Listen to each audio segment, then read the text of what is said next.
खबर है मैं खुश आमदेद, मेरे साथ आरमदी बड़ी खबर, मैं हूँ सईद काजी। नाज़रीन, इमरान खान लॉन्ग मार्च में कब ख़ुद शरीक हो सकेंगे, अभी तो वाया जो है वो वीडियो पे ख़िताब फरमा रहे हैं। इमरान खान को दोबारा हमले का खदशा है और बार बार बहुत से सीनियर साफ़ी ये बात कह चुके हैं उनको कि उन्हें मज़ीद एहतियात की ज़रूरत है। और शुनीद ये भी है भट्टी साहब कि उन्होंने उनकी गाड़ी बम प्रूफ या बुलेट प्रूफ जो है वो तकरीबन तैयार हो चुकी है। आसिफ अली जरदारी भी इस्लामाबाद में मौजूद हैं, वो किस मिशन पर हैं। और फिर सबसे अहम खबर, पाकिस्तान में जो ये जो डिफ़ॉल्ट की जो है और उसमें जो CDS की जो इशारिये हैं और या जो रेटिंग है वो बड़ी तेज़ी से गिरावट की तरफ जा रही है। किसी अहम मैशदान से हम प्रोग्राम के आखिरी हिस्से में बात करेंगे, इससे कैसे बचा जा सकता है, अगर बचा जा सकता है इंशाअल्लाह। भट्टी साहब, खान की लॉन्ग मार्च में जो शिरकत है वो कोई अब लग रहा है कि कोई ज़रा ज़्यादा जल्दी जो है नहीं हो पाएगी।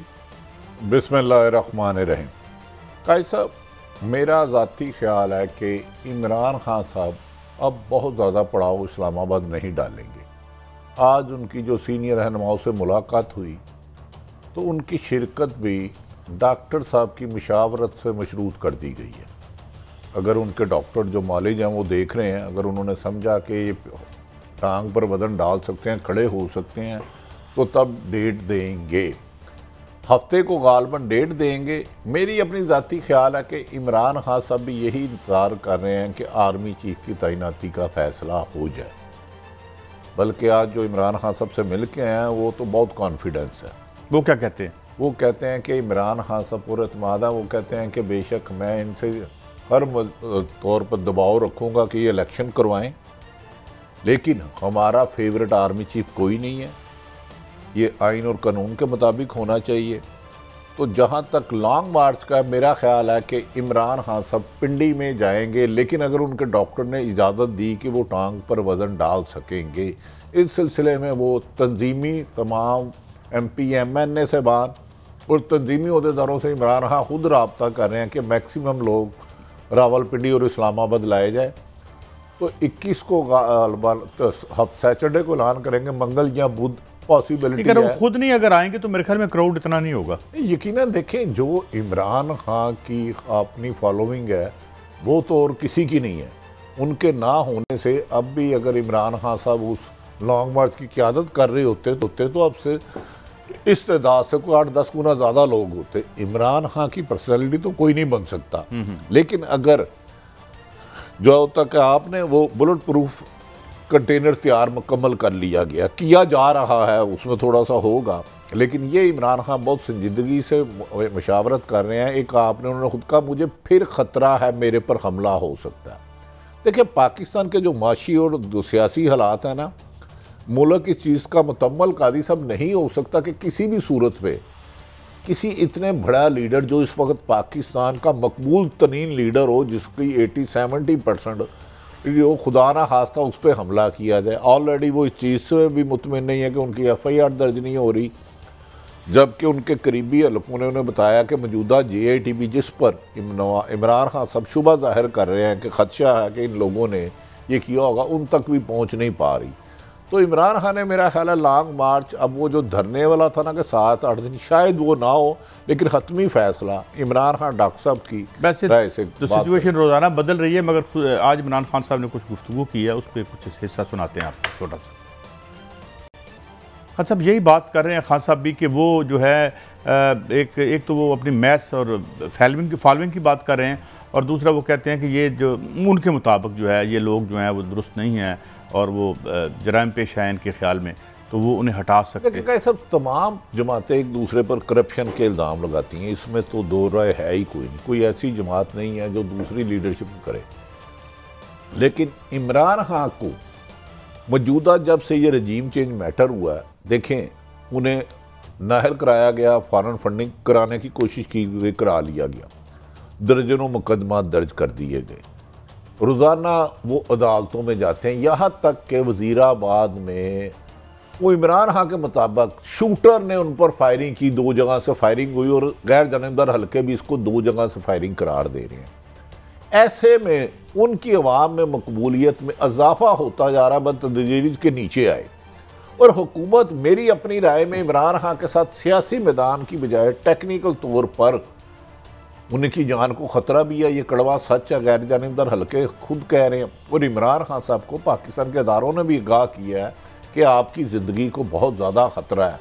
तो ऐसे में मेरा ख्याल है उन्हें एहतियात करनी चाहिए। पब्लिक प्लेस हो, रैली इसलिए बंद की गई थी क्योंकि रैली में पॉसिबल नहीं है आपको सिक्योरिटी दे सके। जब हज़ारों लोग आपके साथ पैदल चलते हों तो उनकी चेकिंग कि उनके पास पिस्टल है या नहीं पॉसिबल नहीं है। तो इमरान खान को मेरा ख्याल है अपनी जात की हद तक बहुत ज़्यादा एहतियात की ज़रूरत है।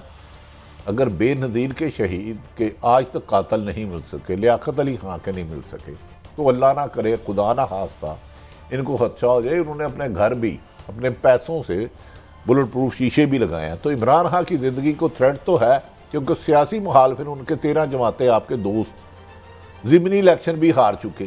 दोबारा इमरान खान ने जो सीटें छोड़ी उन पर भी वो इलेक्शन में उन्हें शिकस्त हो गई।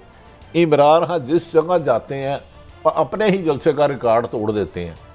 ऐसे में इमरान खान को मेरा ख्याल है उनकी लीडरशिप को भी इमरान खान को समझाना चाहिए कि वो ऐसी जगह पर ना जाएं जहां उन्हें खुदा ना खास्ता हिट करना आसान हो कंपैरेटिवली। ये उनकी ज़िंदगी के लिए। अच्छा, JIT के वाले से भी फेडरल गवर्नमेंट ने कुछ कहा है कि जिसमें कुछ एजेंसीज के बंदे आएँ ताकि वो सिर्फ पंजाब की JIT ना हो बल्कि एक मुल्की सतह की हो। तो ठीक है, डालें उनके भी जो कॉम्पिटेंट बंदे हैं। देखें, मेरा ख्याल है फेडरल का ये अच्छा है क्योंकि खसूसन ISI के पास ज़्यादा असेस है, वो उनके पास लेटेस्ट टेक्नोलॉजी है, एक्सपीरियंस लोग हैं। ये पुलिस वाले तो बेचारे नहीं कर सकते। इनमें से 2 पुलिस वाले तो कहते हैं हमारी तो जुर्रत ही नहीं है इमरान खान पे जिन्होंने खदशा जाहिर किया हम उनसे पूछ भी सकें। लेकिन बात तो यह है कि तहकीकात शफाफ होनी चाहिए। क्या जिन पर इमरान खान साहब ने शुबा जाहिर किया है, जो 3 नाम दिए हैं, क्या ये JIT जोन सी भी है? क्या उन लोगों से पूछगिछ करेगी, शामिल तफ्तीश करेगी? क्या मुकदमा तो अभी तक दर्ज हाल नहीं हुआ? और ज़िमनी में असूली तौर पर क्या नाम डालेंगे या नहीं डालते? आज भी वो मौके पे गया, बंदा पूछे मौके तो उनके दे मिट्टी रह गया जी, उन उत्थे जाए वकूआ पे इन्हें क्या मिलेगा। लेकिन एक फार्मेलिटी या TADA बनता रहेगा अगर। लेकिन मेरा ख्याल है अच्छी शोहरत के हामिल एजेंसियों के भी लोग आ जाए तो JIT और ज़्यादा मजबूत होगी और फैक्ट्स तक पहुंचना आसानी होगी। असल बात है कि इंडिपेंडेंट अफसरान आए जो किसी भी अपने सीनियर की मर्जी की बजाय हक़ाइक़ के मुताबिक इन्वेस्टिगेशन करे। हो सकता है इमरान खान का जो खदशा है वो सही साबित ना हो और हो सकता है सही साबित हो। ये तो इन्वेस्टिगेशन के बाद ही कोई ख़त्मी बात कही जा सकती है। अच्छा, अब उन्होंने बेल आउट किया है चौधरी परवेज़ इलाही साहब को भी अपने जो ये FIR के ज़मन में, तो मुझे लगता है कि ये एक अच्छी मूव है उनकी, क्योंकि बजाय पंजाब गवर्नमेंट को बिल्कुल ही दूर कर लेना, इनका मौजूद रहना खान साहब के लिए बेहतर है। मैं समझता हूँ वाइज मूव है उनकी। इस बात पे बहुत जल्द तफसीली गुफ्तगू करूँगा। चलें ठीक है, लेकिन मैं तो इसको समझता हूँ कि उन्होंने जो ये किया बेहतर समझा। हाँ। सियासी हालात में जब नंबर गेम में ज़्यादा डिफरेंस ना हो, हाँ, और आप वो 4-7 साल चलते बिल्कुल सब कुछ अपने सियासी मुखालफिन के हवाले पंजाब भी उनको दे देते हैं तो जो 25 मई की वो अफसोसनाक दास्तान तो सबको याद है। हाँ, देखे ना वो फिर वो ये मेरे ख्याल में ठीक ही मूव उन्होंने की, और बाकी सारे हालात हम समझते भी हैं जो ये सिलसिला है। लेकिन मैं आपसे एक और हवाले से, वैसे तो हमने डिटेल्ड स्टोरी करनी है आखिर में जाके, आज हम बिल्कुल एक प्योरली अवामी एंगल से बात करेंगे ये जो हमारे माशी मसाइल हैं। मगर भट्टी साहब, मैं इसको सियासत से जोड़ के एक सवाल आपसे पूछता हूँ कि हम एक इंतहाई खौफनाक माशी भंवर के करीब हैं, तो अगर खान साहब का आता है मार्च, उधर से ये मैशत खुदा न खास्ता जिस तरह कहा जा रहा है, लोग तंग आते हैं, तो ये तो बड़ा एक आग और पेट्रोल का खेल होगा। तो बेहतर नहीं है कि कोई बैठ के आपस में कर लें? कैसे, मैं तो आपको अपनी इंफॉर्मेशन दे रहा हूँ। इमरान खान जो पाकिस्तान के अहम तरीन अदारे हैं, उन्होंने वाशिगाफ लफ्ज़ों में कह दिया इलेक्शन कराने या नहीं कराने में हम कोई रोल अदा नहीं करेंगे। अच्छी बात है, पॉलिटिकल फोर्सेस अपनी पॉलिटिकल हुकूमत और अपोजिशन इमरान खान सबको बैठना चाहिए। साफ शफाफ इलेक्शन जब भी हो, हाँ, उसमें कम से कम इतनी शफाफियत तो ले आए, जो हारे उसके नताइज को कबूल करे, जीतने वाले को मुबारक दे। बादी नज़र में तो जितने भी कभी इलेक्शन हुए, इवन के जिस हुकूमत में मोहतरम शहबाज शरीफ वज़ीर आज़म है, इसको भी कहा जाता था ये खलाई मखलूक ने कराए हैं। तो सियासतदानों को अब इतना बड़ा हो जाना चाहिए, चाहे वो हुकूमत में है चाहे अपोजिशन में है। बैठे और इलेक्शन इस्लाहत पे गुफ्तगू करें। ये भट्टी साहब ये जो बीच में अब ये तोशा खाना है और एक मुल्क जो डिफॉल्ट के किनारे पे है, तहरीक वहाँ पे जो है वो खान साहब ने तो अभी रोकी हुई है, असल तहरीक चल भी सकती है जिसका ख़तरा शायद खान अब्बासी साहब ने कहा था दुआ करना कि तहरीक चल ही न पे। तो ये जो बीच में ये कहानियाँ लाई जा रही हैं, एक दूसरे को मलाइन करना, मीडिया को इस्तेमाल करना और मेरे जैसे एंकरों का इस्तेमाल भी हो जाना, इससे कोई फ़र्क पड़ेगा खान साहब की मकबूलियत को? काजी साहब बड़ी बदकिस्मती है जब किसी भी सियासतदान के पास अपने अच्छे काम आवाम की फलाह बहबूद के लिए, बेहतर काम करने के लिए, बताने के लिए ना हो तो दूसरों पर कीचड़ उछालना मामूल बन गया है। वो डाकू, ये चोर, वो गद्दार, वो फराडिया। एक तो इमरान खान साहब हज़रत उमर फ़ारूक रज़ी अल्लाह तआला अन्हा का बहुत ज़्यादा जिक्र करते थे, बेहतर होता कि वो घड़ी ना सेल करते, लेकिन वो घड़ी उन्होंने करप्शन में नहीं ली, चोरी नहीं की, फ्रॉड से नहीं ली, बिकी कितना गई कैसे नहीं, वो जवाब देंगे।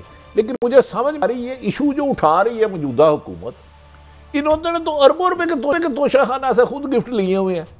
थोड़ा सा अखलाकी आज मैं लिस्ट देख रहा था, डिटेल ले दें। 70 के करीब मेरे ख्याल में को आया था कि नवाज शरीफ साहब ने लिए हैं, बेनज़ीर साहब ने 122 के करीब जो है वो। कादी साहब ये देखे ना, अब ये सिर्फ इमरान खान को मैं कह रहा हूँ डैमेज करने के लिए, अगर इन्हें उमर फारूक जैसे जो मतलूब है कुछ मुल्कों को जिस पे मुबैना तौर पर इल्जाम है 150 केस, मैं चाह रहा हूँ कि ये सीरियसली इमरान खान से जाके सुलह कर ले, बेशक 6 महीने दादा ले ले। ये मुझे बताएं, बड़ी अच्छी रवायत हमारे मुल्क में पैदा हो गई है कि अगर कोई बंदा जमानत पर हो तो वो प्राइम मिनिस्टर भी बन सकता है। एक बंदे के पास 150 जिसके ऊपर केसेस हैं और कहा जा रहा है उनकी खुद एहलिया जो साबका हैं या वो बता रही हैं कि जनाब एक कोई शेडी किस्म का मामला है। 150 केसेस हैं। स्विट्जरलैंड का केस तो जो मुझे कल मैं जावेद चौधरी साहब की देख रहा था वो तो टाइम बार हो गया, केस है टाइम ये कोई फाइनेंशियल गबन के इस तरह के मामला। तो फिर इन्हें तो पाकिस्तान तो इनको जो आप टीवी इनको जो हम टीवी पे बिठा लेते हैं हम लोग जो है वो फिर उस पे मेरी क्रेडिबिलिटी कोई रह जाती है कि 150 केस है, मुमकिन है ये स्टोरी ठीक हो, मुझे नहीं पता। मैं माफी चाहता हूं, अगर वाकई ही 150 केस है तो फिर वो डिजर्व करते हैं, उन्हें प्राइम टाइम दिया जाए, उन्हें मुल्क में कोई अहम ओहदा दिया जाए। अच्छा, आपकी काबिलियत है, आपका काजी साहब, अच्छा ये मेरिट है आपका और हाल देखे। हाँ ये मेरिट है। अगर आपने किसी मुकद्दस गाय के बारे में कुछ सच कह दिया तो आपको जवाब देना पड़ता है। हाँ। अगर आप क्रिमिनल को सपोर्ट करते हैं ये तो आपका प्लस पॉइंट है।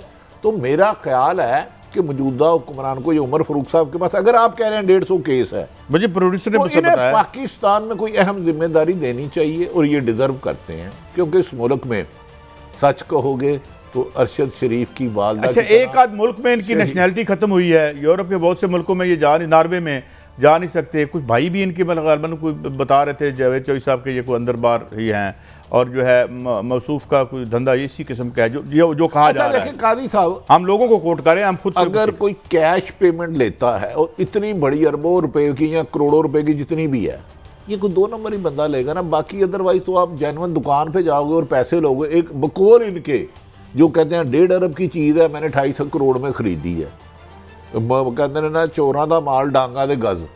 तो इसी तरह का आदमी लेगा ना। हाँ, इमरान खान साहब की पीटीआई के मुताबिक उन्होंने इस्लामाबाद में एक ज्वेलर को बेची, अब वहाँ कहाँ गई इसकी तहकीकात भी होनी चाहिए। हो सकता है ये इमरान खान साहब के साथ हो गया हो कि कीमत उनकी मुनासिब हो, कोई बीच में दाव लगा गया हो, लेकिन ये इमरान। लेकिन देखिए काजी साहब, तोशा खाना से चीज़ लेना गैर आइनी, गैर कानूनी नहीं है।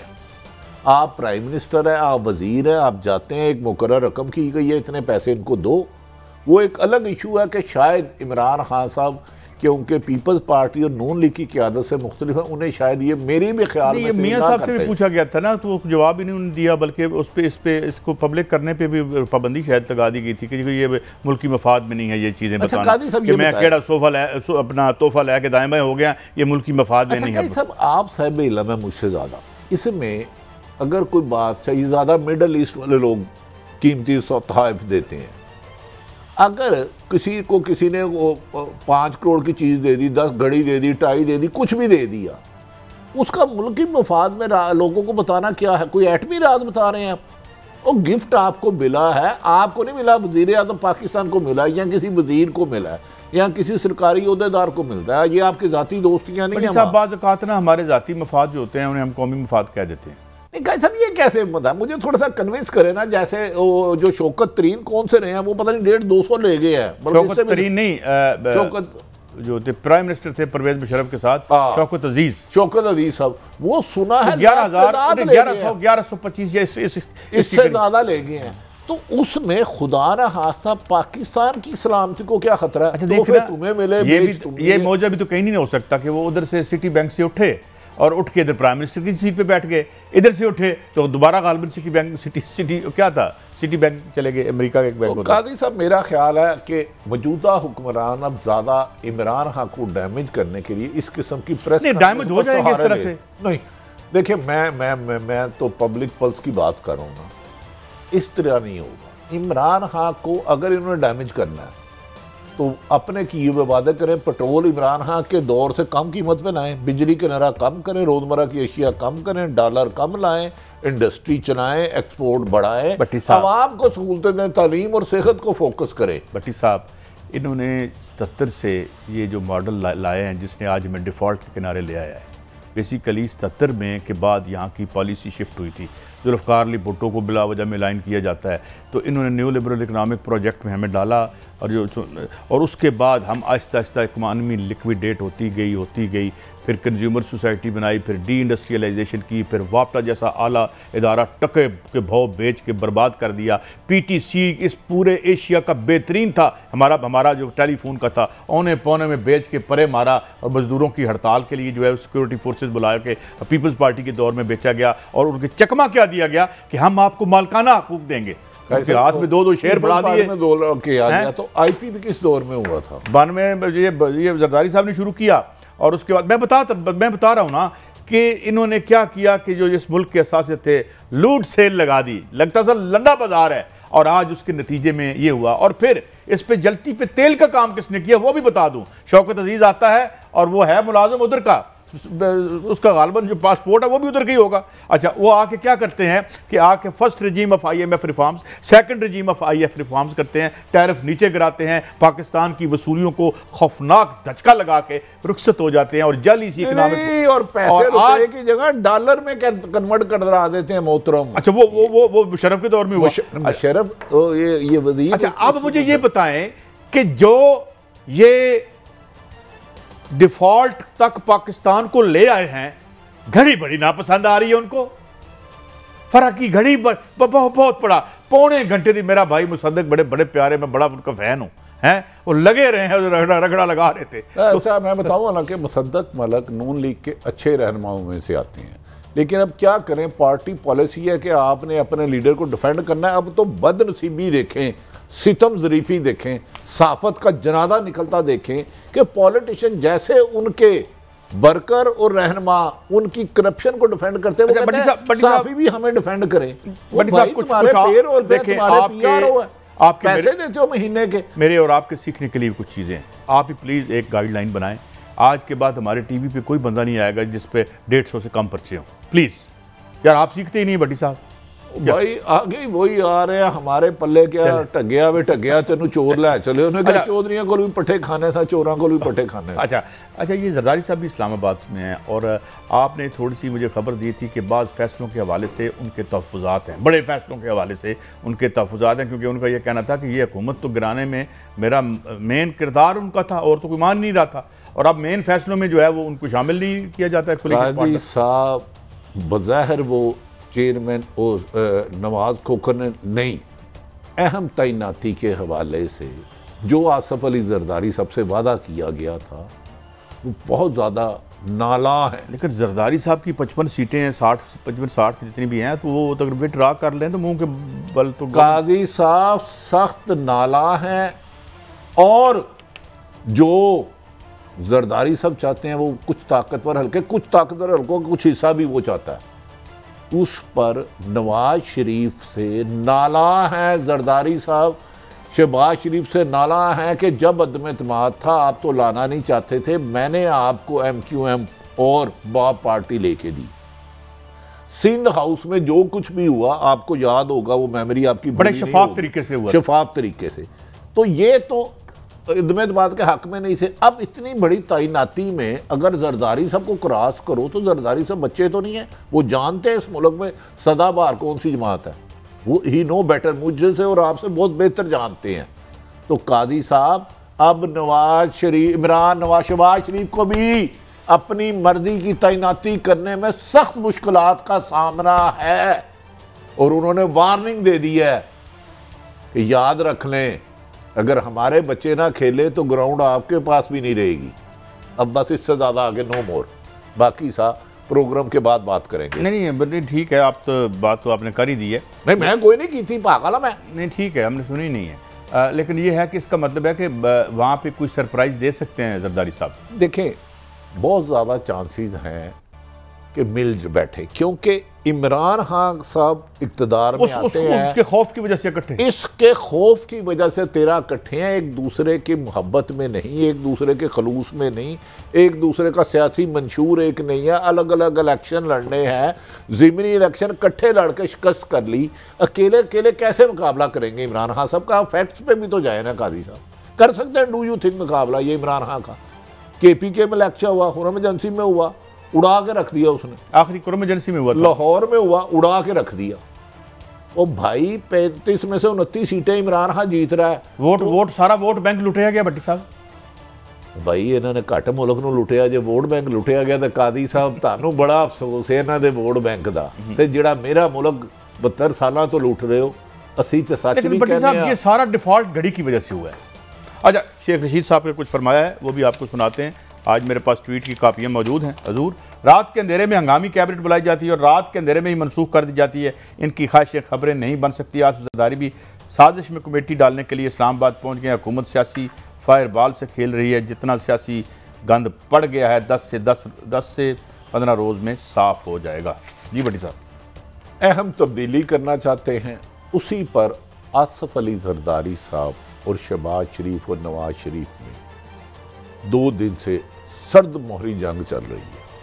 अब उसका डिसीजन क्या होता है, हम थोड़ा से मुहतात हो चुके हैं, क्योंकि हालात ऐसे नहीं हैं कि खुल के बात की जाए। पाकिस्तान में सहाफ़त एक बहुत बड़ा क्राइम बना दिया गया है। तो काजी साहब ये जो करना चाह रहे हैं, जिसके बारे में भी करना चाह रहे हैं, एक मिसाल है, ये कहना चाह रहे हैं कि CDA की सड़क बड़ी कर दो, वहाँ से ही इख्तलाफ हो सकता है। क्या कहा आपने? जिस बारे में ये एक अमेंडमेंट करना चाह रहे हैं कि CDA की सड़क बड़ी कर दो, वहाँ से ही इख्तलाफ हो सकता है। मेरी इतला है आइंदा 24 या मैक्सिमम 48 घंटों में इनको कन्वे कर दिया जाएगा पॉलिटिशियन को, भाई अपना सियासी गंद अदारों तक ना लाए। जो और बिल्कुल गंद भी हम नहीं कहते, मगर अपने इशूज इशू से मुरादा कि एक को डाकू कह रहा है, चोर कह रहा है, ये लुटेरा है, ये कह रहा है, फलां हर बंदे को कंट्रोवर्सी करी जा रहे हैं, फलां कोर कमांडर के बारे में बातें डिस्कस कर रही है। उनका सियासत से वास्ता ही कोई नहीं। एक कोर कमांडर का क्या वास्ता होता है? उसने अपनी कोर संभालनी है। एक जर्नैल की ख्वाहिश होती है कोर करे सो करते हैं। अब मेरे ख्याल में जो ये इनकी ड्राफ्ट आपके फेवरेट मोहतरम नवाज शरीफ ने लंदन में बना के शहबाज शरीफ को पकड़ाया है, उसमें आइंदा 24 से 48 घंटे एक मैसेज पहुंच जाएगा, बस भाई बस। अच्छा, ये क्या हम सुना खान साहब की है हमारे पास, सुनाएं जरा। ये जो आर्मी एक्ट बदल रहे हैं, सिर्फ इनका एक मकसद है कि किसी तरह हम आर्मी चीफ भी वो ले आएं जो हमारे एजेंडा पे खड़ा हो जाए, जो हमें तहफ़्फ़ुज़ दे, जो हमें बचाए। इनका कभी मकसद अपना आर्मी चीफ लाने का ये नहीं है कि वो आर्मी के इदारे को मजबूत करेगा, वो प्रोफेशनल होगा। मैं आर्मी के उनके ऊपर जो भी कंटेंडर्स है उनके ऊपर बात नहीं कर रहा, मैं इनकी नीयत के ऊपर बात कर रहा हूँ। ये कहते हैं जी, ये तो अपने पॉलिटिकल एजेंडा के मुताबिक इन्हें हर अपॉइंटमेंट चाहिए होती है। ये खान साहब का मैंने जो मेरे कान उन्होंने सुना है, मुझे नहीं पता, उन्होंने कहा जो आर्मी एक्ट बदल रहे हैं, आर्मी उसका मकसद इनके मुताबिक वो है जो वो कह रहे थे इमरान खान साहब ने जो कहा। हाँ, तो लेकिन उस पर मेरा ख्याल खामोशी नहीं रहेगी। देखें, अदारे बहुत सही कुर्बानियों से, खुसूसन आर्मी एक्ट गालबन ये पाक फौज का होता है, तो वो अदारा बहुत कुर्बानियों के बाद पूरी दुनिया उसकी अहमियत को मानती है। मेरे ख्याल में जो ये करना चाह रहे हैं, मैंने आपसे गुजारिश की है 24 से 48 घंटे में मैसेज कन्वे हो जाएगा। और दूसरी जगह भी मैसेज हो गया, बस भाई बस, ज़्यादा बात नहीं भाईजान, आगे क्या होता है। ब्रेक पे जा रहे हैं, ये जो पीआरबी चीफ एक अहम हमारे पिलर है हमारी स्टेट का, वो आ रहे हैं। मुझे नहीं लगता कि इससे ज़्यादा नाजुक दौर में, ये वैसे क्लीशे है मगर मैं हकीकत कह रहा हूँ, कितना नाजुक दौर, पाकिस्तान कभी भी डिफ़ॉल्ट के इतने करीब नहीं था और उसके सिक्योरिटी इशू जो इर्द गिर्द हैं, बल्कि सबसे मुश्किल ये अपॉइंटमेंट होगी जो जिन पर भी ये जिम्मेदारी आयद होगी, और हमने क्या गन बचा रखा। प्लीज़ होश के नाखुन लें। ब्रेक के बाद हाजिर होते हैं, बहुत सी खबरें हैं और मैशियत की तो बहुत अहम खबर है जिस पर हम अभी ब्रेक के बाद बात करेंगे।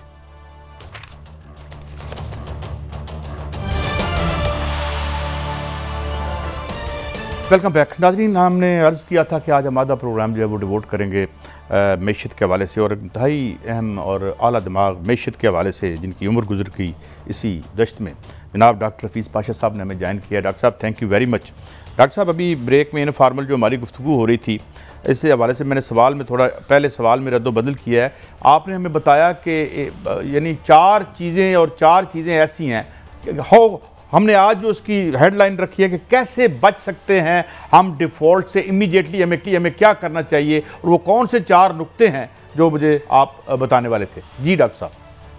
देख, बिस्मिल्लाहिर्रहमानिर्रहीम। खुदा न खास्ता मैं एक प्रोफेसर हूँ जिसने सारी ज़िंदगी पाकिस्तान पे काम किया, तकरीबन 40 साल, और बेशुमार PhDs और MPhils मैंने इकोनॉमिक्स में पैदा किए हैं पाकिस्तान के इकॉनमी पर।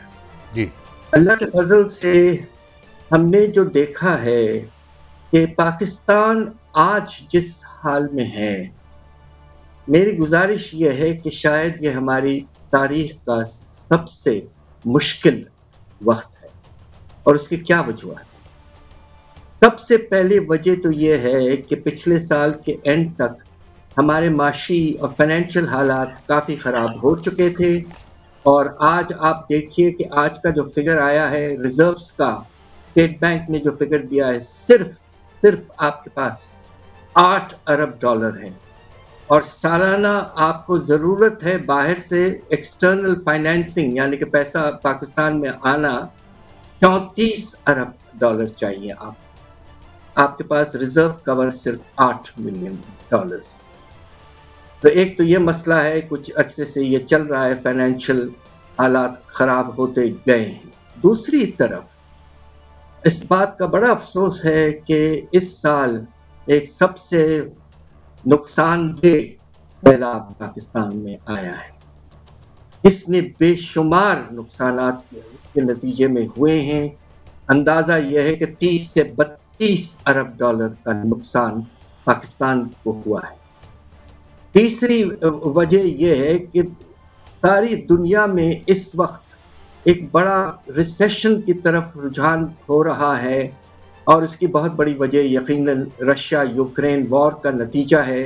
ग्लोबल सप्लाई शॉर्टेजेस हैं, ख़ास तौर पे एनर्जी में, गैस वगैरह में, और उसके नतीजे में सप्लाईज में लिमिटेशन है। हम देखिए हमारे पास गैस की शिद्दत से कमी हो चुकी है। तीसरी और चौथी और आखिरी वजह जो सियासी हालात, जो इस वक्त एक सख्त कॉन्फ्रंटेशन चल रहा है मुल्क में, उसके नतीजे में एक अनसर्टनिटी का एलिमेंट पैदा हो चुका है, और जो हुकूमत है वो पूरी तौर पर माशी हालात को बेहतर करने पर तवज्जो नहीं दे पा रही। ये 4 चीज़ें एक वक्त पे पाकिस्तान में तारीख में ऐसा कभी नहीं हुआ, और इसलिए ये जो हालात आज हैं ये बहुत ज़्यादा, हद से ज़्यादा हम सब के लिए बहुत। अच्छा डॉक्टर साहब, आप जो फरमा रहे हैं, अल्लाह रहम करे, चंद दिन पहले तक हम 65% थे, अब 75% चांस है खुदा न खास्ता डिफ़ॉल्ट होने का।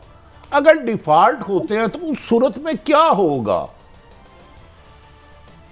आप अगर एक मुनासिब एग्जाम्पल लें, जो मुल्क हमसे बहुत करीब है और साउथ एशिया का हिस्सा है, वो श्रीलंका। श्रीलंका में डिफॉल्ट कुछ हफ्ते पहले हुआ था, आपको याद होगा जी। उसके नताइज क्या थे? सबसे पहले तो पिछले साल श्रीलंका के रुपए की कदर में तकरीबन आधी हो गई वैल्यू, यानी कि 180 रुपए फी डॉलर से गिरकर 360 रुपए फी डॉलर तक पहुंच गए। एक साल में आधा होना। दूसरा, क्योंकि इंपोर्ट्स के लिए पैसे बचे नहीं थे, तो कुछ वक्त तो ऐसा रहा है और आज तक भी है कि तेल की शिद्दत से शॉर्टेज, इसलिए कि श्रीलंका हमारे तरह ऑयल इंपोर्टर है और तकरीबन ना होने के बराबर तेल की सप्लाई। तीसरा फैक्टर जो है वो अफरात-ए-ज़र। इस वक्त श्रीलंका में 60 से 70% अफरात-ए-ज़र है।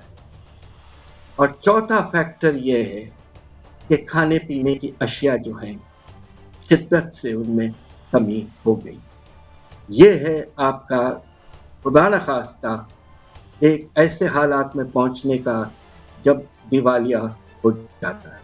अच्छा डॉक्टर साहब, आपने जो फरमाया ये 4-5 वजूहात और अल्लाह ना करे खुदा ना खास्ता ये स्टेज आए, और आपने एक आखिरी बताया कि सियासी अदम इस्तेकाम। हम देख रहे हैं हुकूमत हो या अपोजिशन एक दूसरे पर चोरी डाके गद्दारी के इल्ज़ामात लगा रहे हैं। क्या इस मौके पर हुकूमत हो या अपोजिशन दोनों को बैठ के नहीं देखना चाहिए? मुल्क को इस माशी बदहाली से निकालेंगे तो पाकिस्तान बचेगा और ये हुकूमत करेंगे। ऐसा लगता नहीं कि उन्हें इस चीज़ का एहसास है जो हाकिम वक्त है या अपोजिशन है।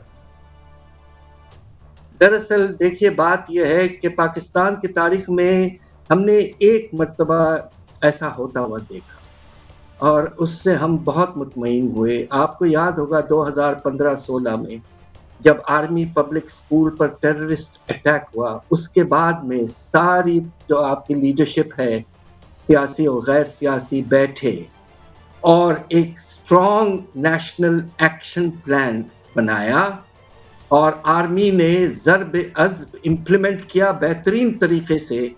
और एक वक्त आपको याद होगा कि लाहौर जैसे शहर में रोज़ाना 2 या 3 टेररिस्ट अटैक होते थे। अब अल्लाह के फजल से बहुत कम है, अभी भी थोड़ा सा है नॉर्दर्न एरियाज में, मगर पीक कम हुआ। उसकी वजह यह है कि पाकिस्तान की कंबाइंड लीडरशिप बैठी, एक स्ट्रॉन्ग एक्शन प्लान बनाया और उसे इम्प्लीमेंट किया। हम सब की दुआ यह है कि इसी तरह का एक नेशनल एक्शन प्लान बनाया जाए इकोनॉमी पर। और ख़ास तौर पे देखिए, ये वक्त आ गया है जबकि हमारे अमीर तबके को कुछ अपने, मैं समझता हूँ एनलाइटेंड सेल्फ इंटरेस्ट में जो मराद बेशुमार उन्हें मिले हैं वो कुछ वापस करें ताकि हमारे पास रिसोर्सेज आएँ और हम तरक्की की तरफ आहिस्ता आहिस्ता वापस चले जाएं। अच्छा डॉक्टर साहब, मैं एक और एंगल से बात कर रहा हूँ नजरी एतबार से।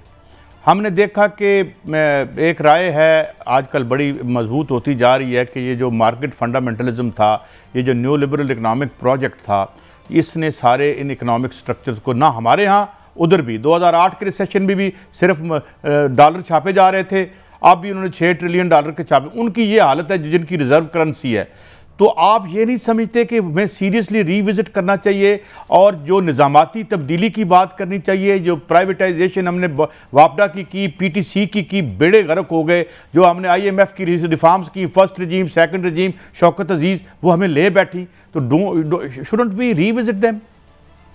एब्सोल्युटली। देखिए, हम सब ये कहते रहे हैं, मैंने तो किताब भी लिखी है इस साल के आगाज़ में, चार्टर ऑफ द इकॉनमी, जिसको मैंने सारे सियासी और गैर सियासी शख्सियात को दिया है। देखिए, बात यह है कि होता यह कि अब आप देखिए मुशर्रफ साहब के दौर में, आपने जिसका जिक्र किया, उस दौर में तरक्की की रफ्तार कुछ बेहतर ज़रूर थी और उसकी वजह यह थी कि जब हम 9/11 के बाद अमेरिका के साथ चले गए तो अमेरिका से हमें काफ़ी पैसा मिलना शुरू हुए, कोएलिशन सपोर्ट फंड वगैरह। उसके नतीजे में हमारे तरक्की की रफ्तार बढ़ी और एक साल ऐसा भी था जब 8-9% हमने शरह नमू हासिल किया था। मगर उस दौर में इनइक्वालिटी, अदम इंसाफ, मसावात, वो बहुत बुरी तरह से मुतासर हुआ और कौम का जो शुरफा हैं उन्होंने ज़मीन पर, घरों पर, प्राइवेटाइजेशन के बाद हर तरह के जरिए से बहुत पैसा बनाया। और हैरत की बात यह है कि गुर्बत में जिस रफ्तार से कमी होनी चाहिए थी मुशर्रफ साहब के दौर में, नहीं हुई। ये मसला है कि हमें इस तरह का एक ग्रोथ स्ट्रैटेजी ज़रूर चाहिए। हम चाहते हैं हमारा मुल्क में तरक्की की रफ्तार 6-7% हो, मगर इस तरह हो जिसे अंग्रेजी में इंक्लूसिव कहते हैं, जिसमें सबका एक पार्टिसिपेशन हो, ख़ासतौर पे मिडिल क्लास, हमारा लोअर क्लास, उनको मौक़े मिले और वो आगे बढ़ें। ये मॉडल है जो कामयाब हुआ है और इसको हमें अब फॉलो डॉक्टर साहब, वादी नज़र में जो हालात हैं वो तो अमीर से अमीर तर होते जा रहे हैं, खरबपति आदमी। आपने फरमाया कि आप लातादाद PhD, लेकिन हमें समझ में नहीं आ रही, इतने हुक्मरान गए, उन्हें इस संगीन हालात का अब भी वादी नज़र में, आप TV देखें, अखबार देखें, अंदाजा ही नहीं है, एक दूसरे पे इल्ज़ामात लगा रहे हैं। तो अगर खुदा ना खास्ता इसी तरह इकॉनमी नीचे जाती रही तो ये कितनी देर में हम वो ज़वाल पजीर, अल्लाह ना करे, अल्लाह ना करे। और इसका हल क्या है? क्या हल वाज़े तौर पर 2-3 चीज़। सबसे पहले जो मैंने किताब लिखी United Nations human development report पिछले साल की, उसमें हमने, ये शायद कोई हमारा राब्ता देखिएगा नाज़रीन, बड़ी अहम गुफ्तगू हो रही है। जी वापस आ गए जी डॉक्टर साहब। जी तो उसमें यह है कि हमने ये साबित किया कि हर साल तकरीबन जो मुल्क का 1% घराने हैं, जो एलीट है, वो तकरीबन उन्हें $17 अरब के मराद मिलते हैं। ये देखिए, ये सस्टेनेबल नहीं है। अब वक्त आ गया है कि हमारा जो तरफा का या एलीट क्लास है, उन्हें खुद इस बात का एहसास होना चाहिए कि मुल्क है तो इनकी हालात अच्छे रहेंगे इंशाअल्लाह। कुछ ना तो कुछ अपने बरात वापस करें और इसके नतीजे में जो रिसोर्सेज हमें मिले उससे हम डेवलपमेंट की तरफ और पैसा लगाएं और दूसरी तरफ और भी गुर्बत के खात्मे पर तवज्जो बढ़ाएं। अच्छा डॉक्टर साहब, अभी आपने जी प्लीज बात मुकम्मल करें। नहीं आप गो अहेड। जी अभी आपने मुझे कहा था कि आपकी ही एक स्टडी को जो मजीद उस पर आपके किसी शागिर्द ने काम किया है और ये अब $17 बिलियन से बढ़ के $25 बिलियन तक पहुंच गया है, जो वारदात मैं कहूँगा इसको, जो इशराफिया करती है। दूसरा डॉक्टर साहब ये बताएं कि बार बार आता है CDS, क्रेडिट डिफ़ॉल्ट स्वाप, ये जो इशारिया है ये ख़तरनाक हद तक 80% तक आ गया है। चंद दिन पहले 65% था। ये क्या है और ये बड़ा डर लगता है इसे देख के डॉक्टर साहब। बात ये है कि आप अगर $100 का बॉन्ड मार्केट में बेचना चाहते हैं तो अब आपको उस $100 पर सिर्फ $20 मिलेंगे, मगर आप सूद जो है वो पूरे $100 पे देंगे। यानी कि सूद जब हम देते थे यूरो और सुकूक बॉन्ड पे, हम तकरीबन 7% इंटरेस्ट रेट दिया करते थे, अब वो बढ़ के तकरीबन 30 से 35% तक चले जाए इफेक्टिवली।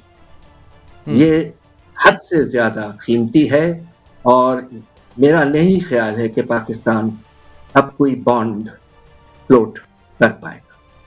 डॉक्टर साहब ये बताएं कि जब ऐसी सिचुएशन होती है, अर्जेंटीना में 2-3 दफ़ा डिफ़ॉल्ट हुआ और मुल्कों में हुआ, तो उनके पास कुछ होता है जो बेच देते हैं। हमने जितने अपना रिकॉर्ड के बारे में पढ़ रहा था, औने पौने पे हमने सारे अपने ज़राए भी बाहर लोगों को दे रखे हैं। Do we have anything to sell to avoid this default? अगर आप इजाजत दें तो मैं खुल के बात करूं। जी प्लीज गो अहेड। श्रीलंका में चाइना से पैसा हासिल करने के लिए उन्होंने एक अपना पोर्ट लॉन्ग टर्म लीज पे दे दिया है। ये इशारा काफी है आपके लिए? Quite understandable. समझ गए आप? जी जी जी जी। तो ये यही हल है हमारे पास अब।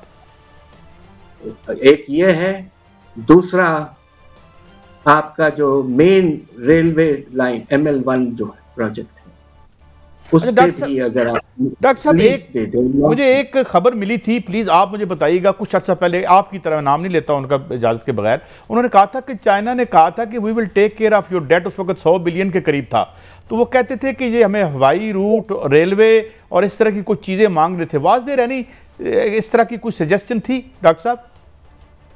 मेरे ख्याल से कुछ सीपेक में ये ख्यालात इस तरह नहीं थे कि उन्हें लीज दे दिया जाए, मगर उनसे $60 अरब इन्वेस्टमेंट का प्रोग्राम बना था जी।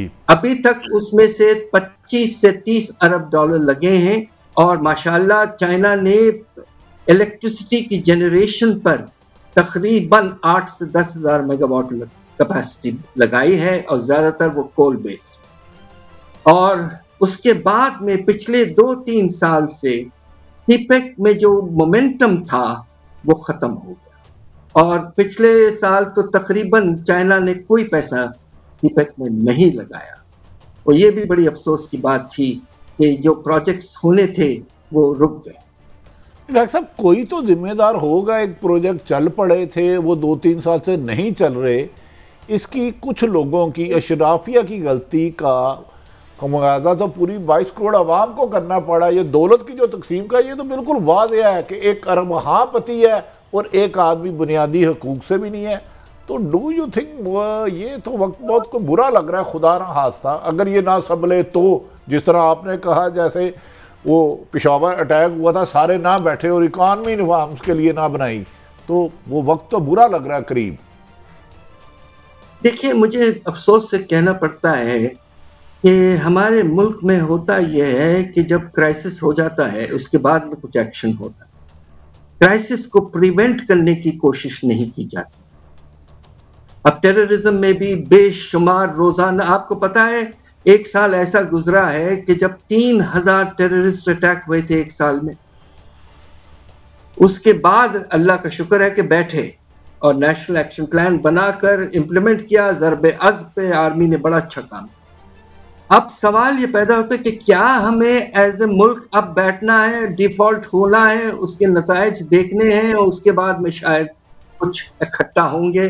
The cost is too high. मैंने आपको श्रीलंका के असरात बताए हैं। बड़ी सराहत से आपने हमें डॉक्टर साहब एनलाइटन किया। वक्त की कमी हमें आड़े आ जाती है। हम आपसे आइंदा भी आपसे लेते रहेंगे ये गाइडेंस, मगर हमारी ये आवाज़ और डॉक्टर साहब की ये आवाज़ उन तक पहुंच जाए जो डिसीजन मेकर्स हैं और कुछ काम हो जाए, तो वरना दिन तो अच्छे नहीं होंगे अगर ये लड़ाई भट्टी साहब जिस तरह कह रहे हैं चलती रहे। अल्लाह करे बेहतरी की तौफीक को, इजाज़त दें। अगले हफ्ते फिर मिलेंगे। अल्लाह हाफिज़।